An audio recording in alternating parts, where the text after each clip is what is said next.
Hi guys, tuturuan ko kayo kung paano bumuo ng 4x4 Rubik's Cube. Una niyong gawin, guluhin.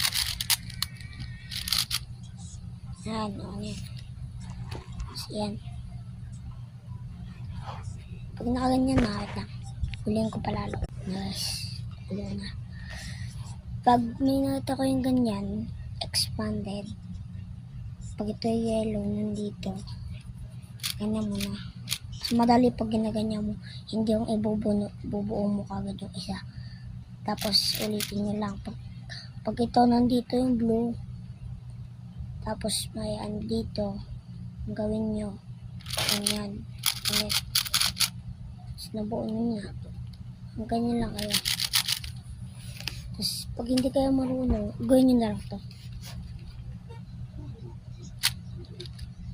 Pag hindi kayo marunong, gawin nyo lang practice. Para maano yung kamay nyo. Ganun kayo para bumilis yung kamay nyo.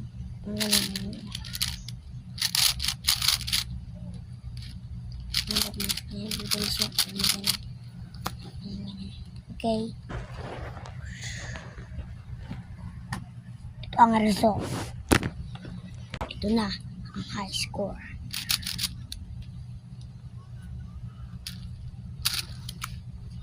Huwag kayo pipikit. Mabilis to. Kayo pipikit ha. Tapos na. Ang text na yun, ang gawin nyo, G4. Paulit-ulit na lang iganyan. Tapos, pag nakita mo na yan, nakaganyan, huwag muna iganyan. Nakaganyan na. Ulitin nyo ulit yun pag nakaganyan, step na kayo. Tapos, pwede nyo lang iganyan. Ang mabilis. Mabilis.